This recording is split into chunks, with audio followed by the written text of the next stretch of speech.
Hey everybody, hope all is well. So we're continuing our Indisputable Truth book series.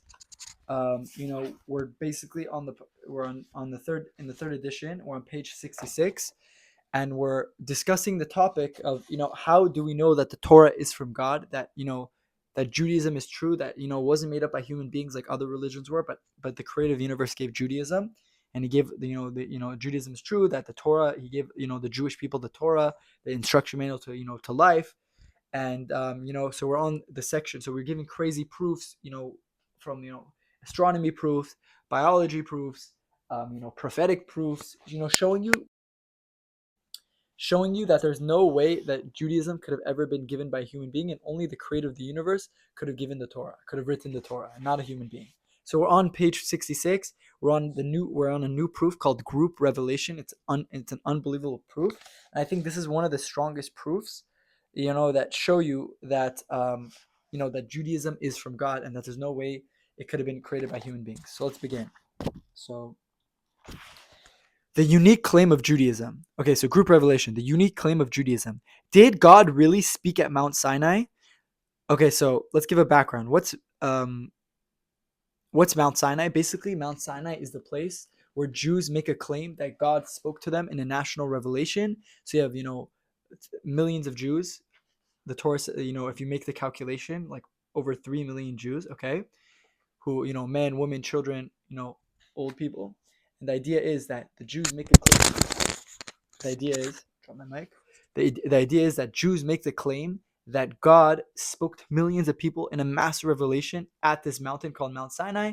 Where the mountain is a subject to debate. There's a section in this book that actually brings down that Mount Sinai is in Saudi Arabia, close to like Eilat, that area, the southern southern part of Israel, but more to the again on the side of the Saudi, on the I think the Red Sea, whatever sea that is. But okay, that's the idea. So that's Mount Sinai. Let's begin. Let's begin. So the unique claim of Judaism: did God really speak at Mount Sinai? Of the 15,000 religions documented in human history, Judaism is the only one to make the claim that God revealed himself to entire people, about 3 million. But not only this, no other religion than Judaism makes the claim that God revealed himself. But not only this, no other religion other than Judaism makes the claim that God revealed himself with even just one witness, let alone 3 million. Why? Surely by saying that your ancestors all experienced God together is far more persuasive than saying that one person did. Without any witnesses to verify the experience, why does no other religion other than Judaism make the claim? Sorry, I'm reading this wrong. Right? So without any witnesses to verify the experience. So why does no other religion other than Judaism make the claim of God revealing himself to a group as opposed to just one person? Meaning every religion, go to every religion and cult, they all started with one person. So let's go to let's name some religions and cults. Whether it's Guru Nanak's, I think that's how you say it, his divine journeys, which is basically Sikhism, or Siddhartha Gautama, again, I don't know if I'm pronouncing that right, his enlightened state of being, which is Buddhism, or Muhammad's vision in the cave, Islam, or Joseph Smith in the forest, excuse me, or Joseph Smith in the forest, the Mormons, or Paul's vision on the road to Damascus, Christianity. They all have claimed to have, quote unquote, heard God tell them that they were the chosen one to deliver God's message, and that they, when they were alone, again with the emphasis on alone, they were all by themselves, they spent the rest of their lives convincing others that God had actually spoken the true religion to them. So I'm just looking at the footnote. Okay, yeah. So all these religions, they all started with the idea that with one person. So again, Islam, Muhammad, you go to Muhammad, how do you know your religion is true? It was just him. It was just him by himself. There was no one next to him. He did not have, any witnesses. Same thing with Christianity. All these religions all started with one person. The only religion that started with millions of people is Judaism. Now, that's a big, big claim. Why? Because let's say I'm God. Okay, I'm deciding today. I'm giving a religion to mankind. I'm telling mankind what the purpose is. why would I ever start my religion? Let's just think of it logically. Why would I ever start my religion with with one person?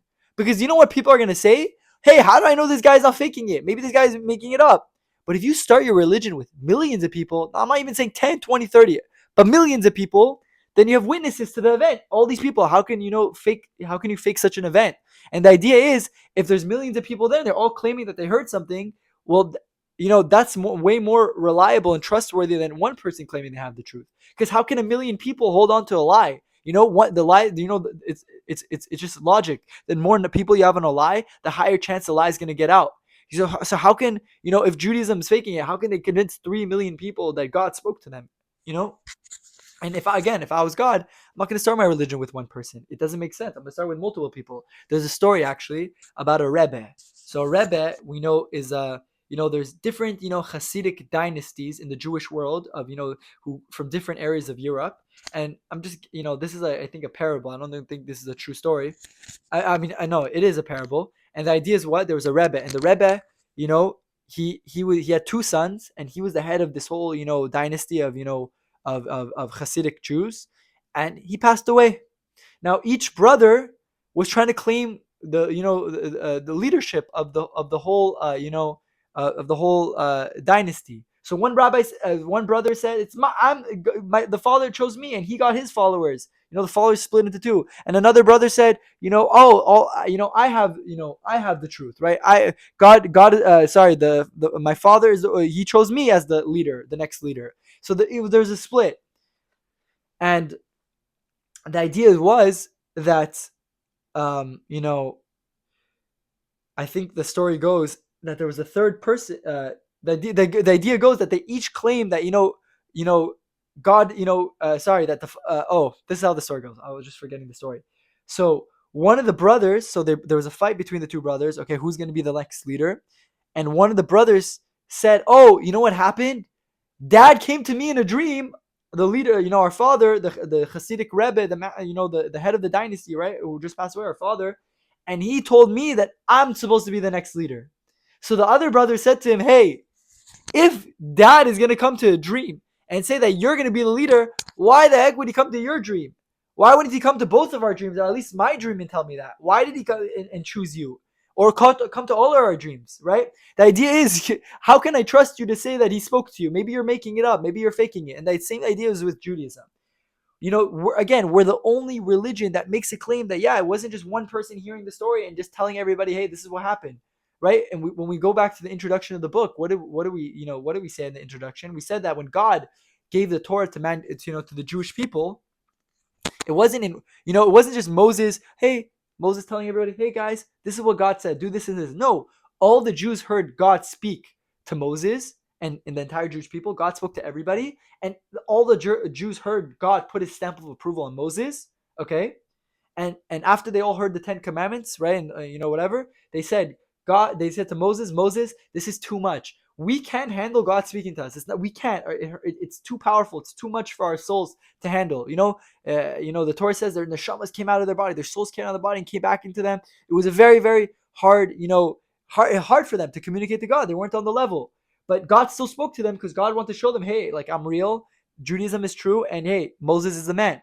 So they said, okay, Moses, now that God put his stamp of approval on you, we want you to go and bring down the rest of the Torah. You go to Mount Sinai, okay, and so you go up to the mountain and you bring down the rest of the Torah, the written Torah and the oral Torah, and explain to us what to do. We trust you. God put his stamp of approval. So you see what? Judaism didn't start with one person; it started with many. So let's continue reading here. Let me pull the book. Okay. Furthermore, if God wanted to give a book containing the instructions for life to a nation, what would be this is what we just said. What would be the most logical way of giving it? Would the most logical way of God giving this book be through one person? Would God then expect everyone to believe this person and hold him as a prophet without any other evidence or witnesses? Or would it be more logical to give the book to millions of people and make the event a public experience in which God speaks directly to all the people? Logically speaking, if God wanted to give a book, then he would give it to many people and not to a single individual, in order to avoid the doubt that this religion was made up by this one person or a small group of people. Again, if Christianity and Islam made the claim that, yeah, God gave a mass revelation and he gave the Quran or he gave the New Testament, okay, maybe they would have some claim to their truth, but they don't even claim that.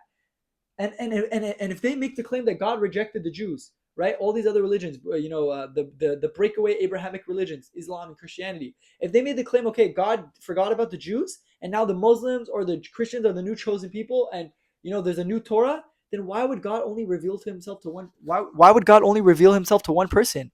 Let him reveal himself to everybody. Let him reveal himself to millions of people and tell them that he's doing this. But no, only Muhammad heard, only Paul heard, or whoever the starters of these religions, and no one else heard. So it's strange. Why would God do such a thing? So, so back to our question. Why does no other religion other than Judaism make this claim of God revealing himself to a group of people as opposed to just one? The reason is because this is the one lie you can never get away with. How can we determine whether an event in human existence is history or legend? A legend is not something one can verify because there are no witnesses, while history is verifiable because there are witnesses. For example, the legend of King Arthur and the sword in the stone is a legend. It may or it may not be true. We'll never know. The Battle of Hastings, on the other hand, is verifiable because there are many eyewitnesses that witnessed the battle, and the rule is exactly the same, and the rule is exactly the same when it comes to divine revelation, when God reveals himself to mankind. If somebody claims that, quote unquote, God spoke to me, people can people can choose whether or not to believe the claim. Most religions have started this way. Yeah. So if someone said God spoke to me, okay, yeah, you can believe the guy or you cannot believe the guy. That's how most religions started. But if someone claims that God spoke to all of you, so if a guy said God spoke to me, okay, maybe there's a 50-50 chance whether or not he's telling the truth. But if a religion starts with the claim, God spoke to all of you, they can never get away with such a claim if it did not occur. If an event never happened to a person, it is surely impossible to convince this person that this event happened to them. Okay? So, furthermore, the Torah says that, and I'm quoting Deuteronomy chapter 5, verse 3, that God did not make this covenant with our fathers, but with us who are all here alive today. So again, the Torah itself says that, hey, we're not like, giving this event, this Torah in the future. No, all you guys are hearing me, God saying, Moses writing, you guys are all there. You guys all heard what happened. You saw with your own eyes. God made this covenant. He made it with all the people alive that day, all the 3 million Jews. Let us imagine the Torah was actually a man made by Moses, and he was going to pull off the greatest hoax ever. Imagine Moses goes up to the mountain, then comes back down and tells the people that he was being taught something called the Torah by God himself. Now Moses doesn't want to tell them that he really made it all up, so he tells them that God gave it to us. Remember? So imagine Moses goes to everybody. Again, the Torah, what really happened in the Torah, God told to Moses, you guys all heard this happen, right? So imagine though let's say Moses, again, hypothetically, God forbid, we don't believe it, but I'm saying hypothetically. Let's say someone said, oh yeah, Moses did make it up, right? And Moses goes to everybody, guys, remember, God gave it to us. Do you remember? 40 days ago, there was this magnificent revelation where God spoke to all of us. It says so here, right in the Torah. Obviously, the people would not believe this. They would tell Moses, hey, we never experienced God speaking to 3 million of us. That's absurd. You cannot get away with the claim of national revelation if it isn't true. Moses cannot tell them that God spoke to them if it did not happen. This is the exact reason why no other religion made such a claim, even if they all wanted to. Now, let's consider the possibility that the claim of national revelation of God was expressed at a later date in history, as Bible critics often claim. Let's imagine that the Torah was actually written by the Jewish leader Ezra 1,000 years after the Sinai event was claimed to have occurred. It is 400 BCE. Ezra writes the Torah. In particular, the part about national revelation, and then walks into a synagogue. So imagine this: Ezra, again, 1,000 years after Sinai. So Ezra comes. We're imagining this scenario. Ezra comes to all the Jews in 400 BC, and Ezra makes up the Torah. He writes it, right? In particular, the part about the national revelation. He writes in this Torah that there's a national revelation. And then he walks into synagogue and says, hello, everyone. Gather, around, I here have a Torah, and it contains God's instructions to us. And then the people ask him, where did this come from? And then the people will ask, and Ezra would respond, well, 1,000 years ago, the Jewish nation were at Mount Sinai, and they heard God speaking to them. The people would reply by saying, quote unquote, we have never heard of such a story. Why haven't we heard of this before? Well, Ezra says, it was a long time ago. But the people would then say, surely at least someone would have mentioned it over the years to us. Maybe one of our ancestors, right? Surely at least someone would have mentioned it to us over the years to us. Question mark. Maybe one of our grandparents or great grandparents. Surely such a unique and unprecedented event would have. Sorry, it's hard to read when I'm holding it. Surely such a unique and unprecedented event would have been passed down to us. Ezra would then say, well, sometimes people forget things. God spoke to 3 million people at once, and everyone forgot about such an event. The people tell, Ezra. The people would exclaim, yeah, and then Ezra says, yeah, it sounds far-fetched, but that's what happened.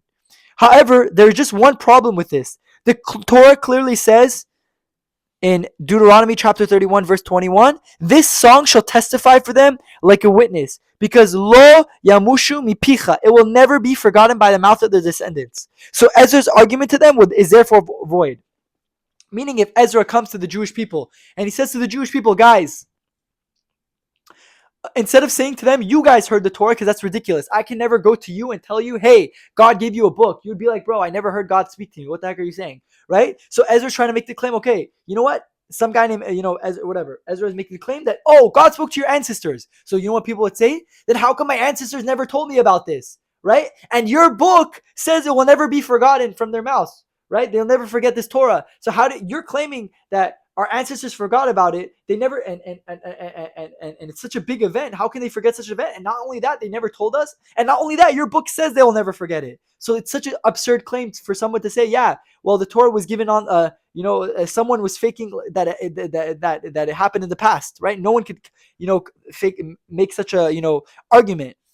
So he told, Ezra, right? He told them their ancestors collectively experienced God at Mount Sinai 1,000 years ago, and they forgot about it. But the Torah says you will never forget it because the Torah says this. At no point in Jewish history would have been possible for such a forgery to have occurred. It is obvious that the author wrote this verse to prevent such a counterattack. Okay, one more page and we're going to finish. Again, no other religion has made the claim of God revealing himself with even just one witness, let alone 3 million. Because this is the one claim you cannot get away with if it is false. You can say you had a private revelation of God, and people can choose whether or not to believe you. But you cannot get away with a claim of national revelation. Legends do not require witnesses. History does. This is why no other religion has been able to make the claim that the Torah does. And it is the basis for the Jewish belief in God and the Torah. Again, well, how do you know 9/11 happened? Because there's history, there's people, there were witnesses, right? People recorded it, people saw it happen. So you can't fake an event. But if there's no witnesses there, you're right. Okay, maybe it happened, maybe it didn't. But with the Torah is claiming that there was witnesses. There's 3 million witnesses, a claim that's very, very difficult to make if someone was making up a book. The idea is that the Jewish people collectively witnessed God at Mount Sinai. Sorry, let me read it again in a different tone because I read it wrong. The idea is that the Jewish people collectively witnessed God at Mount Sinai is the rational basis for our belief. Finally, not only is the Jewish claim of national revelation unique, but the Torah even appears to suggest that such a claim will never be repeated again in history. Meaning the Torah is telling us that never in history will there be another nation. You guys are the only nation who are going to have a 3 million people mass revelation. No other religion, even if they're faking it, will ever make a claim of national revelation. You guys, the Torah is predicting this. And the Torah says in Deuteronomy chapter 4, verse 32 to 33. So I'm reading the verse in the Torah. It says, "You might inquire about times long past, from the day that God created man on earth, exploring one end of heaven to the other. And has there ever been anything like this great thing, or has anything like it been heard? Has a people ever heard the voice of God speaking from the midst of fires as you have heard and survived? This is a remarkable statement. The Torah is hinting that not only will there never be such a national revelation again, but that nobody will even attempt to make such a claim. How could the author know this? Let us imagine that the Torah was written by a human author pretending to be God. Why should this person predict that no other nation would make such a claim of national revelation? Surely the author would know more than anyone. Surely the author would know more than anyone else that it is possible to fabricate such a claim. Why wouldn't he expect others to be able to make such a claim as well? In other words, if the author can fake it, why can't somebody else? Again, who in the right mind is going to make a book and say, yeah, there's never going to be a national revelation? We're the only one with a national revelation. Again, if a human being's making that, I wouldn't take the risk. Because one day will come another person, will come a new religion, and they said we started with millions of people, or they started with even if they said we started with 50 or 100 or 200, it doesn't matter how many people, right there it would be the end of your religion. There would be no more religion anymore, right?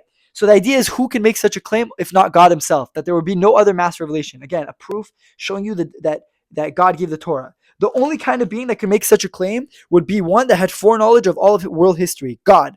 This is why no other religion has made such a claim of national revelation like the Jewish people. Moreover, this is why the two main offshoots of Judaism, Christianity and Islam, do not deny the Torah's divine authenticity or claim of its national revelation.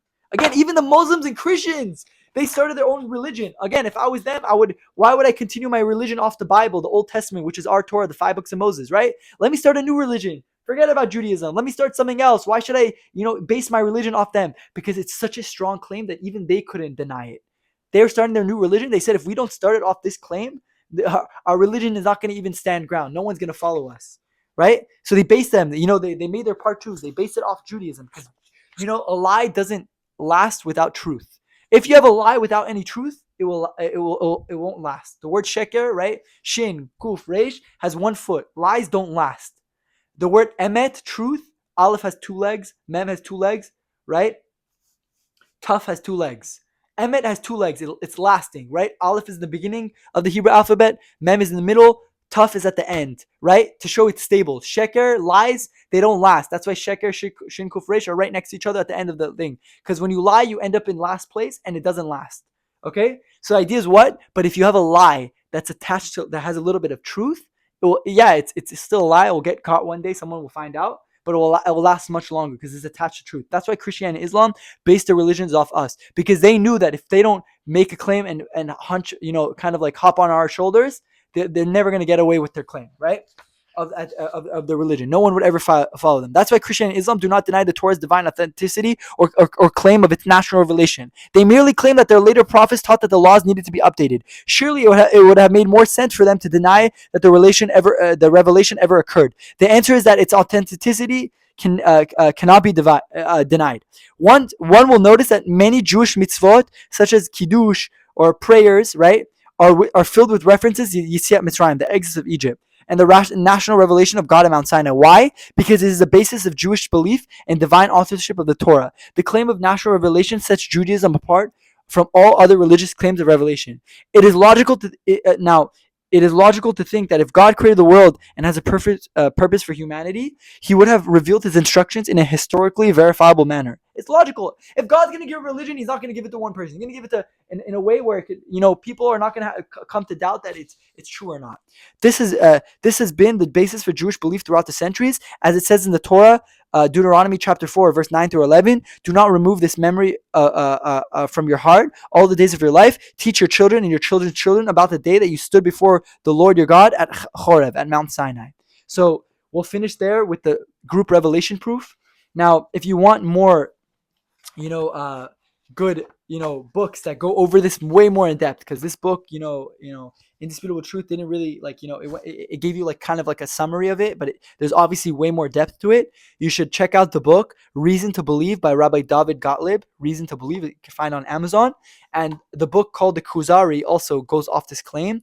Those 2 books, go on this claim of national revelation and prove Judaism, with that.